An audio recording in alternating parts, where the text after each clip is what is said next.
জয় শ্রীকৃষ্ণ। রাধে রাধে বন্ধুরা, এই পবিত্র মাঘ মাসে একবার হলেও খাবেন এই তিনটি খাবার। মা লক্ষ্মী সন্তুষ্ট হয়ে আপনাকে ধনধান্যে ভরিয়ে দেবে, আপনার দুঃখ কষ্টের দিন শেষ হয়ে যাবে। বন্ধুরা, এই ভিডিওটা যদি তুমি পুরোটাই মন দিয়ে শোনো, তাহলে মাঘ মাসটা তোমার জীবনে শুধু একটা সাধারণ মাস হয়ে থাকবে না, এটা তোমার ভাগ্যের দিক বদলে দেওয়ার একটা দরজা খুলে দিতে পারে। কারণ মাঘ মাস শুধু শীতের শেষ নয়, মাঘ মাস হলো দেবতাদের বিশেষ কৃপা পাওয়ার সময়। শাস্ত্রে বলা আছে, এই মাসে মানুষ যা খায়, যা ভাবে আর যা বিশ্বাস করে তার প্রভাব পড়ে পুরো বছরে। আজকের ভিডিওটা শুরু করার আগেই আমি তোমাকে একটা অনুরোধ করব। এই কথাগুলো যদি তোমার মন ছুঁয়ে যায়, যদি মনে হয় তুমি এমন কিছু শুনছো যা তোমার জীবনে কাজে লাগবে, তাহলে এখনই ভিডিওটা একটা লাইক দিয়ে দাও আর চ্যানেলটা সাবস্ক্রাইব করে রাখো। আজকের ভিডিওর বিষয়টা একদম স্পষ্ট করে বলছি, মাঘ মাসে একবার হলেও খাবেন এই তিনটি খাবার। কিন্তু শোনো, এটা কোনো সাধারণ খাবারের কথা বলবো না, এগুলো এমন তিনটি প্রসাদ তুল্য খাবার যেগুলি মাঘ মাসে গ্রহণ করলে দেবতাদের আশীর্বাদ সহজেই জীবনে প্রবেশ করে। এই তিনটি খাবারের সঙ্গে জড়িয়ে আছে লক্ষ্মী, নারায়ণ আর পূর্বপুরুষদের কৃপা। অনেকেই ভাবে পুজো করলেই সব হয়ে যাবে, কিন্তু শাস্ত্র বলে পুজোর পাশাপাশি খাবার দাবারও পবিত্র হতে হয়, বিশেষ করে মাঘ মাসে। কারণ এই সময় সূর্যের উত্তরায়ণ শক্তি শরীর আর মনকে গ্রহণযোগ্য করে তোলে। তখন তুমি যা খাও তা শুধু শরীরে যায় না, তোমার ভাগ্যেও ছাপ ফেলে। আমি জানি তুমি এখন ভাবছো এই তিনটি খাবার কি।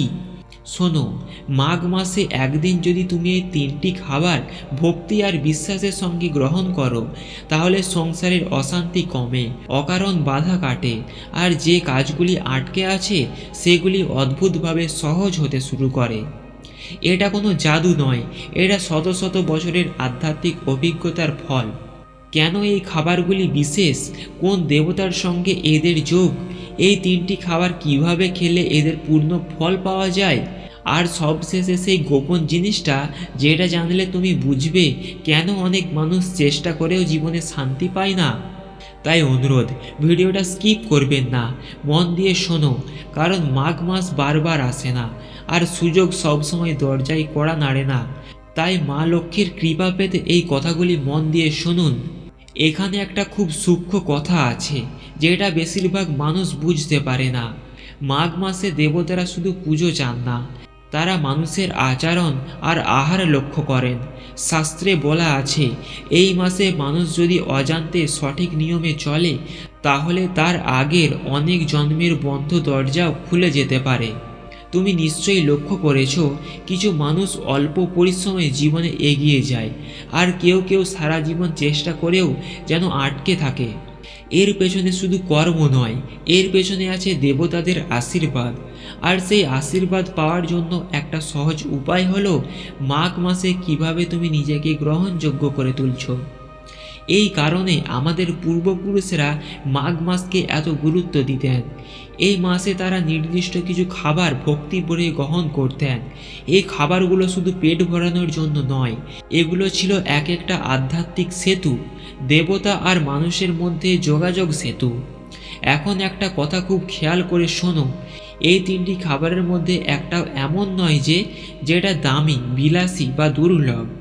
কিন্তু তবুও আজকের যুগে মানুষ যেগুলোকে অবহেলা করে, আর অবহেলা করার ফলেই ধীরে ধীরে সংসারে অশান্তি ঢুকে পড়ে, লক্ষ্যে স্থির থাকতে চায় না, মন অকারণে ভারী হয়ে যায়।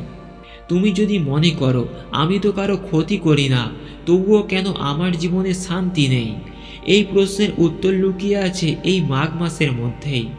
বিশেষ করে তুমি এই মাসে কি খাও আর কিভাবে খাও তার মধ্যে। শাস্ত্রে বলা আছে, মাঘ মাসে একদিন যদি সঠিক নিয়মে আহার করা যায়, তাহলে দেবতারা নিজেরাই আশীর্বাদ দিতে এগিয়ে আসেন। তখন আলাদা করে কিছু চাইতে হয় না, কারণ দেবতারা মানুষের মন দেখে সিদ্ধান্ত নেন।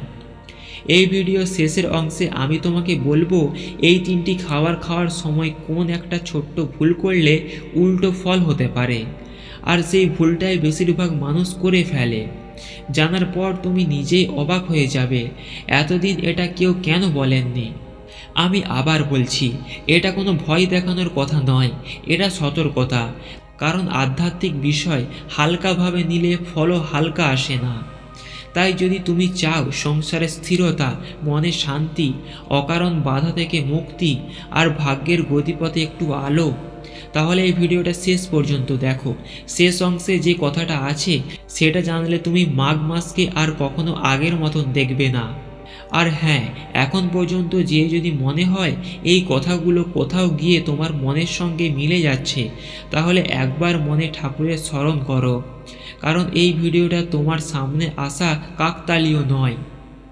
এখন শোনো, মনটা একটু শান্ত করো, কারণ এখন যে কথাগুলি আসছে সেগুলো শুধু শোনবার জন্য নয়, এগুলি বোঝবার জন্য। এতক্ষণ ধরে তুমি যে ধৈর্য ধরে ভিডিওটা দেখছো সেটাই প্রমাণ করে তুমি প্রস্তুত। শাস্ত্রে বলা আছে, মাঘ মাসে এতদিন যদি সঠিক আহার, সঠিক ভাব আর সঠিক বিশ্বাস একসঙ্গে মেলে, তাহলে দেবতাদের কৃপা এড়িয়ে যাওয়া কঠিন হয়ে যায়। আর সেই সঠিক আহারের মধ্যে আছে 3টি খাবার। প্রথম খাবার খিচুড়ি, কিন্তু সাধারণ খিচুড়ি নয়, ভাত ডাল আর সামান্য ঘি দিয়ে তৈরি সহজ খিচুড়ি। শাস্ত্রে খিচুড়িকে বলা হয় সমত্বের আহার। এতে কোনো আলাদা অহংকার নেই, এখানে বাড়াবাড়ি নেই। মাঘ মাসে একদিনে খিচুড়ি গ্রহণ করলে দেবতা নারায়ণ সন্তুষ্ট হন। কারণ এটি তাস্মিক নয়, রাজসিক নয়, এটি সাত্ত্বিক। সংসারে জটিলতা কমাতে সেই খাবারগুলির শক্তি খুব গভীর। দ্বিতীয় খাবার তিল দিয়ে তৈরি কিছু। তিলের লাড্ডু হোক বা তিল মেশানো অল্প গুড়। তিল হলো পূর্বপুরুষদের সঙ্গে সংযোগের প্রতীক। মাঘ মাসে তিল গ্রহণ করলে পিতৃদোষ শান্ত হয়, এটা শাস্ত্রের কথা।